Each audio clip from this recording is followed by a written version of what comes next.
What did the soccer moms do when they found out the new coach was a single dad? They started a whisper campaign within 48 hours of my first practice session. I found out from my daughter Maya when she climbed into my truck after school on Thursday, her face red and blotchy from crying. She was 10 years old and had been begging me for months to let her join the local youth soccer league after we moved to Riverside following the divorce. I'd finally scraped together the registration fee and bought her cleats from the thrift store, and she'd been so excited for her first week of practice that she'd slept in her team jersey the night before. "They're saying you're a creep, Dad," Maya said, her voice small and broken in a way that made my chest physically hurt. Sienna's mom told all the other moms that single men shouldn't be around little girls, and now nobody will pass me the ball during drills. I pulled over into a parking lot because my hands were shaking too hard to drive safely. Maya explained through tears that during practice, 3 mothers had approached the assistant coach demanding to know why the league had hired a single father as head coach without proper background checks. They'd started a group chat called Riverside Soccer Safety and added every parent except me. I was 36 years old and had coached youth sports for 8 years before my ex-wife Elena got custody and moved Maya 3 states away. When we'd relocated to Riverside 6 months ago after I finally got shared custody back, I'd volunteered to coach Maya's team because the league was desperate for volunteers, and I had actual certifications. I'd passed background checks, submitted references, completed safe sport training, everything by the book. But apparently, none of that mattered because I was a man coaching girls. The head of the parents' committee was named Vanessa Holbrook, and she called me that evening while I was making Maya's dinner. Her voice was syrupy sweet in that particular way that makes your skin crawl because you know something terrible is coming underneath. "Mr. Kovac, we need to discuss some concerns that have been raised about your position with the team. Nothing official, just parent feedback that we take very seriously." I asked what specific concerns, and there was a long pause before she said that several mothers felt uncomfortable with a single man being alone with their daughters. "I'm never alone with anyone," I said, keeping my voice level even though I wanted to scream. "There's always an assistant coach present, and parents are welcome to stay for every practice.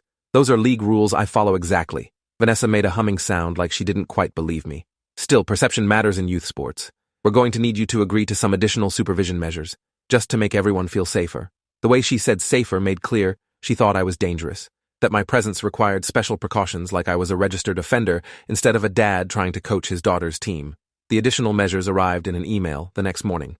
I had to agree to never arrive at practice before parents were present, never stay after parents had left, never give individual coaching without another adult present, never touch any player for any reason including high fives or helping with equipment, and submit to random spot checks by parent volunteers. The restrictions were humiliating and went far beyond league requirements, but when I called the league director, he sighed and said the parents' committee had threatened to pull their kids if I didn't comply. 42 players on 6 teams, registration fees the league couldn't afford to lose. I agreed to everything because refusing would mean Maya couldn't play, and she'd already lost so much in the divorce. But that weekend at our first game, 3 mothers showed up with clipboards and pens, positioning themselves around the field like sentries. Every time I gave instructions to a player, they wrote something down. When I called out formations, they whispered to each other and made more notes. At halftime, one of them took photos of me talking to my assistant coach, a 60-year-old retired teacher named Dorothy, who'd been coaching youth sports since before I was born. Maya's team lost that game badly because half the girls were too nervous to focus, constantly looking at their mothers instead of the ball. After the game, I heard one mother tell her daughter that she didn't have to listen to anything that man said if it made her uncomfortable.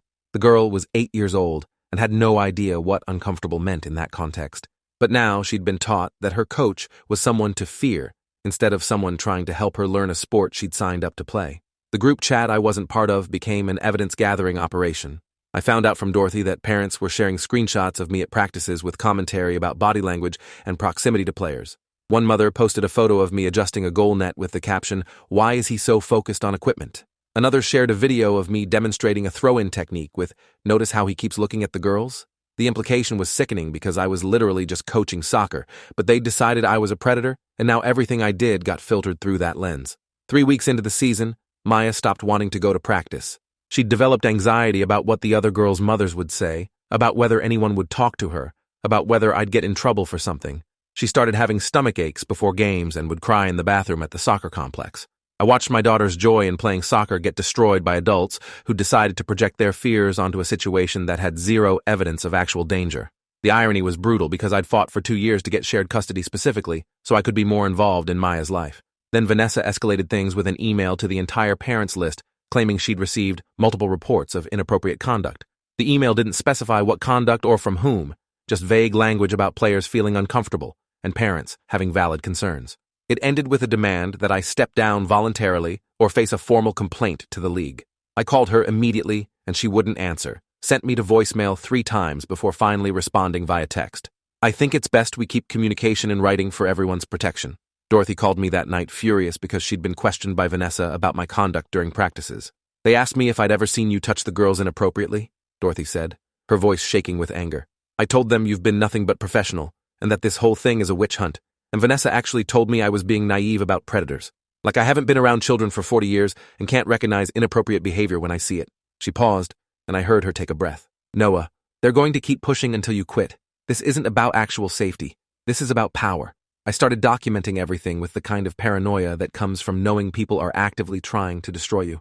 I bought a body camera that I wore to every practice and game, filming everything to protect myself from false accusations. I stopped giving any individual feedback to players, just general instructions to the whole group. I never made eye contact with anyone except Maya and Dorothy. I became a robot going through coaching motions without any of the mentorship or encouragement that makes youth sports valuable, because showing any personality or connection with players would be twisted into evidence of inappropriate behavior. The breaking point came 4 weeks into the season during a practice on a Wednesday evening. One of the players, a girl named Olivia, who was actually talented and loved playing, asked me for help with her corner kicks. I told her I couldn't work with her one-on-one per the parent committee rules, but I could demonstrate the technique for the whole team if she wanted to watch. Olivia's mother, Stephanie, materialized beside me instantly, putting herself between me and her daughter, like I'd threatened violence. Olivia, come here right now. We don't ask him for help. The disgust in Stephanie's voice when she said him made something crack inside me. I'd been professional and patient for a month while being treated like a criminal, but watching this woman teach her daughter to fear me for literally no reason broke whatever restraint I'd been maintaining. I'm trying to help your daughter learn soccer, I said, my voice louder than intended. That's what coaches do. If you have actual evidence that I've done something wrong, report it to the league. Otherwise, stop poisoning your kid against someone who's volunteering his time to help her. Stephanie pulled out her phone and started recording. Are you threatening me?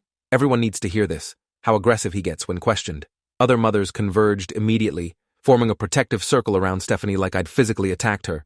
Maya was on the field watching this unfold, and I saw her face crumple as she realized her dad was at the center of another scene. Dorothy tried to intervene, explaining that I'd simply asked for evidence, but the mothers talked over her, their voices getting louder and more theatrical. I want him removed immediately, Stephanie announced to the group. My daughter isn't safe with him in charge. 3 other mothers agreed loudly. One started filming me on her phone, capturing my reaction for their evidence file. I stood there with my hands at my sides, not saying anything, because any word would be used against me. Maya walked off the field crying, and I wanted to follow her, but knew that leaving practice early would be marked as abandonment or proof I couldn't handle pressure. I was trapped in a scenario where every choice was wrong. That evening, I received an email from the league director asking me to attend a meeting the following Monday with the parents' committee and league board. The email used words like concerns and investigation, and recommended I bring a witness. I forwarded everything to my lawyer, a woman named Judith Kwan, who'd handled my custody case. She read through the group chat screenshots Dorothy had saved, and the documented restrictions and the accusatory emails, and her expression grew darker with each page. This is a coordinated harassment campaign designed to force you out. The question is whether we fight it, or whether you just resign to protect Maya from further trauma. I didn't want to resign because that would validate their accusations, make it look like I'd done something wrong and was slinking away before being caught. But I also couldn't watch Maya suffer through more weeks of this social torture, where other girls avoided her because their mothers had decided her father was dangerous. That weekend, Maya asked me quietly if we could move again, maybe go somewhere nobody knew us. She was 10 years old and already learning that her father's presence in her life would make things harder for her, that having a dad who wanted to be involved was a liability instead of a blessing.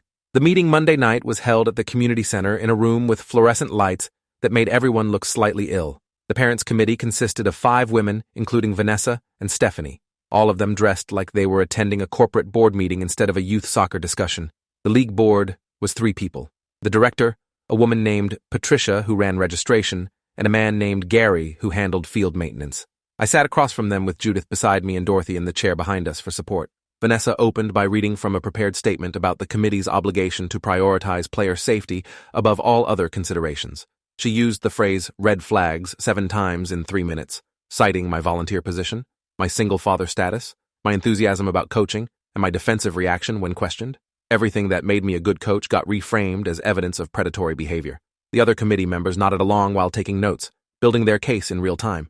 What specific inappropriate actions has my client committed? Judith asked when Vanessa finally paused. You've described feelings and perceptions, but what actual policy violations or misconduct occurred? The committee members exchanged glances before Vanessa responded that feelings and perceptions were valid concerns that required action. Judith tried again, asking for even one concrete example of Noah doing something wrong, and the silence stretched for 15 seconds before Stephanie spoke up. He argued with me when I protected my daughter. That aggression is concerning given his position of power over these girls. Judith pulled out her phone and played Dorothy's video of the incident, which clearly showed me speaking in a normal voice while asking for evidence, followed by Stephanie immediately pulling out her phone and making accusations. "That's not aggression," Judith said calmly.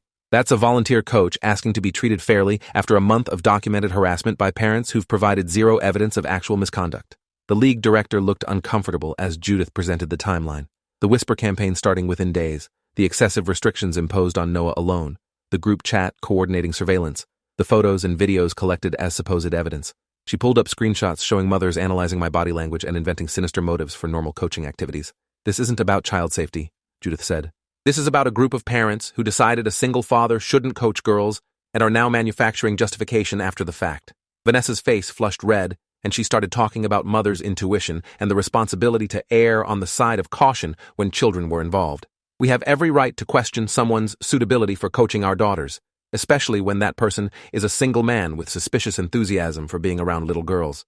The way she said suspicious enthusiasm made it clear what she was really accusing me of, the words that nobody wanted to say out loud, but everyone was thinking. "Noah has coaching certifications, passed background checks, completed safe sport training, and has 8 years of experience coaching youth sports with 0 complaints," Judith countered. "He volunteered because his daughter wanted to play, and the league needed coaches. Every single restriction you've imposed goes beyond league policy and specifically targets him for being male. This isn't safety protocol. This is gender discrimination and defamation." She turned to the league board. "My client will resign effective immediately to protect his daughter from further harassment, but we're documenting everything, and if anyone continues spreading false accusations, we'll pursue legal action." I stood up because I couldn't sit there anymore listening to people debate whether I was a predator. "I just wanted to coach my daughter's soccer team," I said, and my voice cracked, despite trying to stay composed. "I wanted to help her feel confident and make friends and learn teamwork. That's it. But you've decided I'm dangerous because I'm a single father, and nothing I do can change your mind because you're not actually looking at evidence. You're looking at me through a lens of suspicion that turns every normal action into something sinister." Maya was waiting in the hallway with Dorothy, and when we walked out, she looked at my face and knew it was over. "I don't have to play soccer anymore, Dad. We can do something else." The fact that my 10-year-old daughter was trying to comfort me about losing the ability to coach her made me want to put my fist through a wall. We drove home in silence, and I made her favorite dinner, even though neither of us could eat, both of us processing that we'd just lost something we couldn't get back. The resignation letter I sent that night was brief and professional, stating I was stepping down to focus on family obligations. Vanessa forwarded it to the parents' list within 10 minutes, with a message saying the committee's persistence had protected the players from potential danger. She framed my resignation as proof they'd been right all along, that their investigation had forced out someone with concerning behavior. The narrative they'd been building for weeks solidified into accepted truth, despite having zero factual basis. Maya withdrew from the team the next day. We tried to talk about her continuing without me coaching, but she'd developed such anxiety about the other mothers and girls that going back felt impossible. I called the registration office about a refund, and Patricia said resignations didn't qualify. So I'd spent $300 I couldn't really afford for Maya to experience 5 weeks of social torture before quitting a sport she'd been excited about. The money hurt less than watching her joy get crushed by adults who should have known better. The story spread through Riverside's parent networks within days. I'd see women at the grocery store recognize me and grab their children's hands, pulling them closer like I might snatch them from the cereal aisle. A mother at Maya's school requested she be moved out of the class they shared with her daughter. The soccer complex banned me from the grounds entirely after Vanessa claimed I'd been harassing committee members, which meant I couldn't even watch other games. The accusation of harassment was based on Judith's legal threat, twisted into evidence that I was dangerous enough to require a protection order. My employer, a commercial real estate company where I worked in property management, called me into HR 2 weeks later. Someone had emailed them anonymously about my concerning behavior around children at the soccer league, suggesting they might want to investigate what kind of person they'd hired. HR couldn't fire me based on anonymous accusations, but they moved me to a different property portfolio that had 0 family housing, eliminating any possible contact with children. The demotion came with a pay cut justified as matching my new responsibilities. Judith wanted to pursue legal action, file defamation suits against Vanessa and Stephanie and anyone else who'd spread false accusations. She had evidence of the coordination, the manufactured narrative, the documented harassment, but litigation would take years and tens of thousands of dollars I didn't have, and it would keep Maya's name in the spotlight of a story she needed to move past.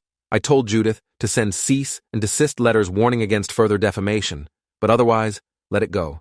Some battles aren't worth winning if the cost is your kid's mental health. Maya started therapy 3 weeks after quitting soccer, seeing a child psychologist named Dr. Reeves, who specialized in anxiety and social trauma. In their 3rd session, Maya told Dr. Reeves she felt guilty for asking me to coach because now people thought her dad was bad. She said sometimes at school girls would whisper and look at her and she knew they were talking about the soccer situation. Dr. Reeves worked with Maya on strategies for managing anxiety and rebuilding confidence, but she also told me privately that Maya had developed a fear that her relationship with me would cause problems wherever we went. The isolation was suffocating in ways I hadn't expected. I'd moved to Riverside specifically to be near Maya after the custody fight, but now every interaction with other parents felt poisoned by suspicion. I stopped going to school events because my presence made other parents uncomfortable. I avoided parks and playgrounds even when Maya wanted to go. I became invisible in my daughter's life outside our home, the opposite of the involved father I'd fought to become. The bitter irony was that I'd spent 2 years and $30,000 in legal fees to get custody, and now I couldn't actually participate in Maya's world without being treated like a threat. Then Maya's best friend, Leah's mother, a woman named Crystal, who'd always been friendly before, blocked my number and sent a message through Maya that Leah couldn't come over anymore. No explanation, just a sudden end to a friendship that had helped Maya adjust to Riverside. When I asked Maya what happened, she said Leah told her that Leah's mom had joined a Facebook group about protecting kids from predators, and my name had come up in a discussion about the soccer situation. The story had evolved in the retelling until I wasn't just a coach who'd resigned, I was someone who'd been removed for inappropriate conduct. I hired a reputation management company called Digital Defense to scrub my name from online discussions and monitor for defamatory content. They found posts in 3 different Facebook groups calling me a predator, screenshots of Vanessa's emails being shared as evidence, and speculation about why I'd really been forced to resign. None of it was true, but truth didn't matter when the narrative was already established. Digital Defense sent takedown requests and threatened legal action, getting most posts removed. But screenshots lived forever, and every deletion just convinced people there was something being covered up. 4 months after resigning from coaching, I got a call from Elena, my ex-wife, asking if we needed to revisit custody arrangements given my situation with accusations. Someone had sent her screenshots of the Facebook discussions, along with Vanessa's email about my resignation. Elena said she wasn't making any changes yet, but she wanted me to understand that if there was any truth to the concerns, she'd file for sole custody immediately. The fact that even my ex-wife, who knew me better than almost anyone, was hedging on whether I might be dangerous made me understand how thoroughly my reputation had been destroyed. Maya's grades dropped that semester from A's and B's to C's and D's. Her teacher mentioned in an email that she seemed distracted and anxious, asking if anything had changed at home. Everything had changed, but I couldn't explain that my daughter was traumatized by watching her father be accused of being a predator for trying to coach her soccer team. The school counselor recommended family therapy in addition to Maya's individual sessions, so I added another weekly appointment and another copay I could barely afford after the pay cut. Then something shifted. Dorothy called me on a Saturday morning 6 months after I'd resigned, her voice tight with controlled anger. Vanessa Holbrook's husband just got arrested, domestic violence and child endangerment. Apparently, he'd been abusing their son for years, and Vanessa knew but didn't report it. The police found evidence she'd been covering for him, even destroyed photos of injuries. Dorothy paused to let that information sink in.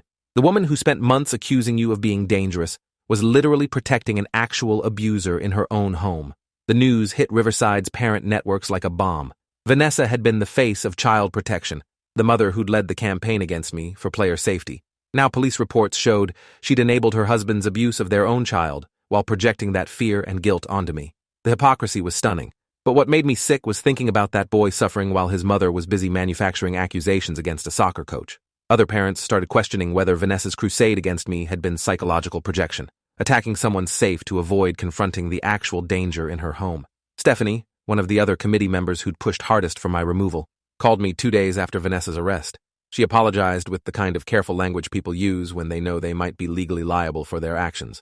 I got caught up in the group dynamics and didn't question the narrative we were building. I should have asked for actual evidence instead of going along with insinuations. She wanted absolution, wanted me to say it was okay, that mistakes were understandable. I told her she'd helped destroy my reputation and traumatize my daughter based on nothing but gender bias and groupthink, and hung up before she could respond. The parents' committee disbanded quietly after Vanessa's arrest, the remaining members distancing themselves from the situation. The league director called to apologize for not standing up to the committee's demands, admitting he'd let them run roughshod over policy because he needed their volunteer hours and registration fees. He asked if I'd consider coaching again, maybe for a different age group, and I almost laughed at the absurdity. Even with Vindication, even with the lead accuser exposed as a hypocrite and enabler, my reputation was permanently tainted by months of accusation. Maya asked if we were going to move again now that people knew the soccer thing was wrong. I told her no, that running away wouldn't solve anything, that we needed to rebuild here instead of starting over somewhere else. But the truth was, I didn't know if rebuilding was possible when the damage had been so thorough. We'd both learned that being a single father made you suspect, that wanting to be involved in your daughter's life could be reframed as predatory behavior, that institutions would sacrifice individuals to avoid conflict with angry parents. Judith called about potential civil suits, now that Vanessa's credibility was destroyed and other committee members were distancing themselves from the accusations. We could probably win damages for defamation and emotional distress, maybe even get the league to pay for enabling the harassment. But Maya was finally starting to stabilize in therapy, finally starting to sleep through the night without anxiety attacks. Dragging everything back into the light through litigation would traumatize her all over again, and I couldn't do that for money I'd probably never collect anyway. 6 months later, Maya tried out for the school basketball team and made it. The coach was a woman in her 50s who'd been teaching at the school for 20 years, and Maya felt safe with her in a way she couldn't with male coaches anymore. I went to her games and sat in the stands with other parents who mostly ignored me, the soccer situation still hanging in the air, unspoken but present. Maya played well, smiled when she scored, high-fived her teammates. She was healing slowly, but the damage was permanent in ways that would probably affect how she saw men in authority for the rest of her life. I never coached again, because the risk wasn't worth the reward when one group of determined mothers could destroy you without evidence or due process. The system that was supposed to protect children had been weaponized against someone who just wanted to help, and there was no real accountability for the people who'd done the weaponizing. Vanessa got probation for her role in enabling child abuse, while I got a permanently destroyed reputation for coaching soccer. Justice existed in theory, but not in practice, at least not in ways that made any real difference. 2 years after the soccer incident, Maya graduates from middle school with decent grades and a small group of friends who don't know about what happened in Riverside. We've learned to be careful about my involvement in her activities, to stay in the shadows where single fathers are less threatening. Some nights, she asks why we can't just be normal, why other families don't have to worry about this stuff. I tell her the world isn't always fair, but we're stronger for surviving it. She nods like she believes me, but we both know that shouldn't have been a lesson she needed to learn at 12 years old. And watching your kid grow up too fast because adults failed them is a special kind of heartbreak that doesn't fade with time. If you enjoyed this, you'll definitely want to see the next ones too. So subscribe now and let me know your take in the comments.